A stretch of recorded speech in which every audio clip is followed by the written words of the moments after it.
Kundi la Hezbollah limesema lipo linaendelea kuwa katika hali ya tahadhari kubwa na kidole kwenye kitufe cha kufyatulia risasi iwapo kutatokea usaliti wowote kutoka kwa Israeli wakati wa kipindi cha usitishaji mapigano Lebanon.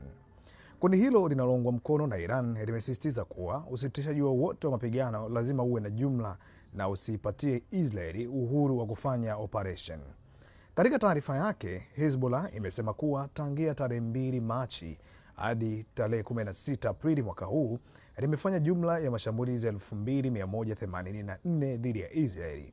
Taarifa hiyo inakuja baada ya Rais wa Marekani Donald Trump kutangaza usitishaji wa mapigano kwa muda wa siku 10. Hezbollah ilisisitiza kuwa usitishaji wowote wa mapigano lazima uwe wa jumla katika maeneo yote ya Lebanon na haipaswi kuipa Israeli uhuru wowote wa kufanya operation. Kundi hilo lilionya kuwa litabaki katika hali ya utayari kamili wa kujibu mara moja iwapo Israeli itavunja makubaliano hayo. Upande wa Israeli ulikubali kusitisha mapigano kwa muda wa siku 10, lakini Waziri Mkuu Benjamin Netanyahu alisisitiza kuwa wanajeshi wa Israeli wataendelea kubaki kusini mwa Lebanon wakati wa kipindi hicho cha usitishaji wa mapigano.